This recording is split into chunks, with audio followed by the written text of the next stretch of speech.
La trahison ne vient presque jamais de loin, elle attend souvent très près de toi, derrière un sourire, une habitude ou une confiance que tu croyais solide. Parfois, la personne qui te fera le plus mal n'est pas celle qui te déteste, mais celle que tu croyais incapable de te décevoir. La plupart des gens cherchent à reconnaître la trahison quand elle est déjà là. Mais à ce moment, il est souvent trop tard. Le mal est fait, la confiance est tombée, et l'esprit repasse 1000 détails en se demandant comment il n'a rien vu. Pourtant, avant une rupture, avant un abandon, avant un retournement silencieux, il existe presque toujours des signes, pas des preuves absolues, pas des certitudes, mais des indices discrets qui révèlent jusqu'où une relation peut tenir quand la vie devient inconfortable. On aime croire que l'amitié se mesure aux années passées ensemble. On aime croire qu'une proximité ancienne garantit une fidélité durable. On aime croire que la familiarité protège, mais la réalité humaine est plus fragile que cela. Ce n'est pas le temps partagé qui prouve la loyauté, c'est la manière dont quelqu'un se comporte quand rester fidèle devient coûteux. Beaucoup savent être présents dans les jours calmes. Beaucoup savent écouter, rire, encourager, approuver, tant que cela ne met rien en danger. Mais quand la situation devient plus exigeante, les visages changent, les mots deviennent prudents, les silences s'allongent, les intentions reculent, et c'est là que l'on découvre une vérité que peu de gens acceptent vraiment. La loyauté n'est jamais gratuite. Elle demande toujours un prix. Parfois, du courage. Parfois, une prise de position. Parfois, un renoncement. Parfois, le risque de déplaire. Et tout le monde n'est pas prêt à payer ce prix, même parmi ceux qui disent t'aimer sincèrement. Il faut comprendre quelque chose d'essentiel. Un ami ne te trahit pas toujours parce qu'il est mauvais. Il peut te trahir parce qu'il est faible, parce qu'il aime le confort plus que la vérité, parce qu'il supporte mal la pression, parce qu'il préfère préserver son intérêt plutôt que protéger le lien. Et c'est justement pour cela qu'il faut apprendre à regarder autrement. Non pas avec paranoïa, non pas avec dureté, mais avec lucidité. Si ce genre de réflexion t'aide à voir plus clair dans les relations humaines, abonne-toi maintenant et active la cloche. Tu donnes de la force à la chaîne, et surtout tu t'offres un espace où l'on apprend à regarder les liens humains avec plus de calme, plus de profondeur et moins d'illusions. Avec le temps, on comprend que certaines réponses en disent plus que de longues déclarations. On comprend aussi qu'il ne sert à rien de demander directement à quelqu'un s'il sera fidèle. Presque tout le monde répondra oui. Presque tout le monde se verra comme loyal. Presque tout le monde parlera selon l'image qu'il a de lui-même. Mais une relation ne se révèle pas dans les grands discours. Elle se révèle dans les petites limites, dans ce que l'autre supporte, dans ce qu'il refuse de perdre, dans ce qu'il ressent quand ta vie change. Et c'est là que 3 questions simples peuvent devenir précieuses. Pas pour piéger, pas pour manipuler, pas pour juger, mais pour comprendre. La première question touche à l'inconfort. Elle peut prendre une forme très simple. Si demain, être à mes côtés te mettait dans une situation délicate, est-ce que tu resterais pareil avec moi? Cette question paraît presque anodine, et pourtant, elle révèle beaucoup, parce qu'elle ne demande pas à l'autre de parler d'amitié en théorie. Elle l'oblige à imaginer un coût, un risque, une gêne, une conséquence. Et c'est souvent là que la vérité commence à apparaître. Certaines personnes répondent immédiatement avec chaleur, mais leur ton manque d'ancrage. D'autres esquivent, d'autres rient, d'autres donnent une réponse floue, comme pour ne pas avoir à se positionner. Ce n'est pas forcément une condamnation, mais c'est un signal. Car celui qui fuit déjà l'idée d'un inconfort futur fuit parfois, sans le savoir, l'effort réel que demande la fidélité. Ce que tu dois écouter, ce n'est pas seulement la réponse, c'est l'énergie derrière la réponse. Est-ce qu'il y a de la clarté? Est-ce qu'il y a de la gêne? Est-ce qu'il y a une sincérité tranquille? Ou est-ce qu'il y a déjà une volonté de protéger son confort avant même que rien ne se produise? La vérité est simple. Beaucoup de gens aiment la relation tant qu'elle reste facile. Mais peu de gens aiment assez un lien pour rester constant quand ce lien devient lourd à porter. Et c'est là une première leçon importante. Ne mesure jamais une amitié seulement à sa douceur. Mesure-la aussi à sa capacité à traverser le poids. Deuxième question. Elle touche au sacrifice. Pas au sacrifice héroïque dont les gens aiment parler, pas aux grandes promesses faites dans l'émotion, mais aux petites pertes concrètes.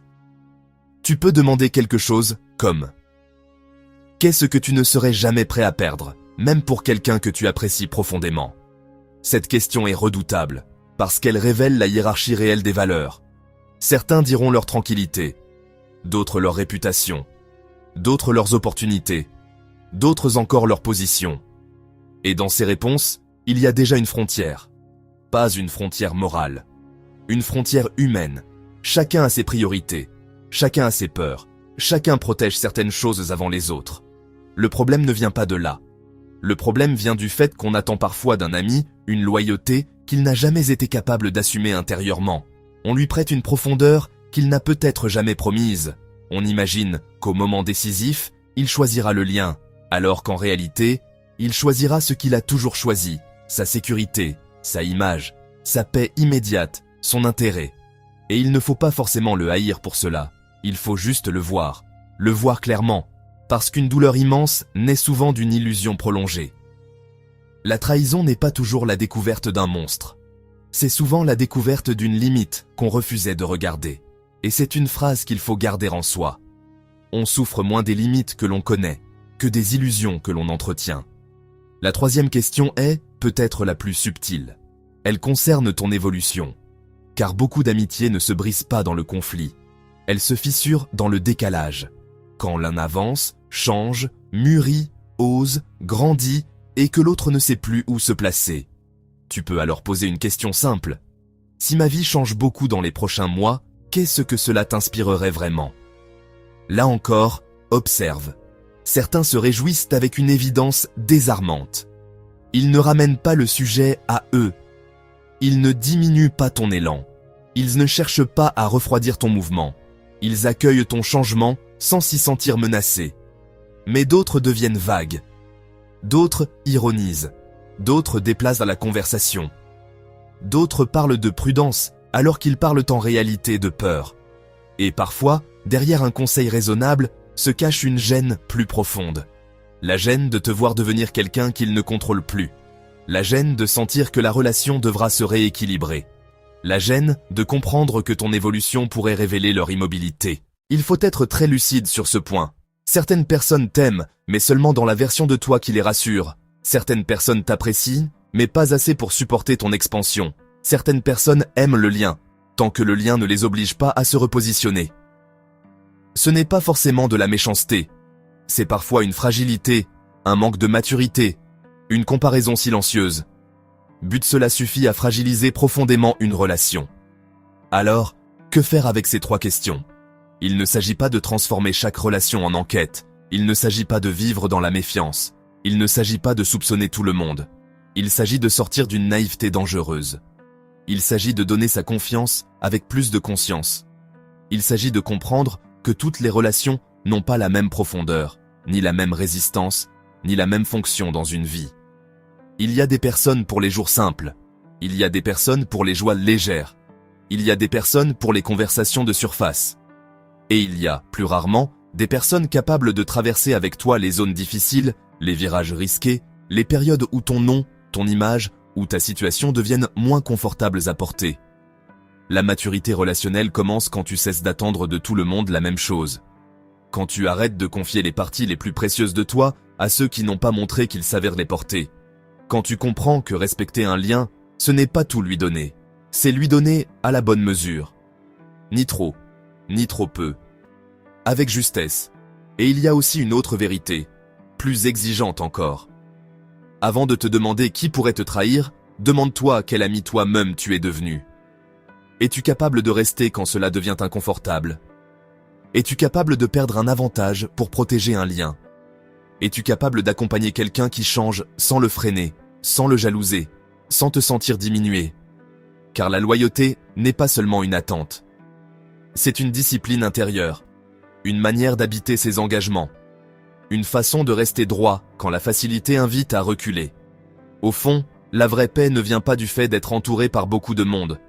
Elle vient du fait de savoir à qui ouvrir certaines portes. Elle vient du fait de ne plus confondre présence et solidité. Elle vient du fait de ne plus prendre les belles paroles pour des garanties. Et elle vient aussi d'une décision très sobre, celle de voir les gens tels qu'ils sont au lieu de souffrir parce qu'ils ne sont pas tels qu'on les imaginait. Retiens bien cela, tout sourire n'est pas une promesse, toute proximité n'est pas une fidélité, et toute amitié n'est pas faite pour traverser l'épreuve, mais ce n'est pas une tragédie. C'est une clarification. Et parfois, voir clair vaut mieux qu'espérer longtemps. Si ce texte a mis des mots sur quelque chose que tu ressentais déjà, abonne-toi. Il y a ici d'autres vidéos dans le même esprit, pour comprendre les relations humaines, la lucidité, le silence, et les vérités qu'on ne découvre qu'en observant mieux.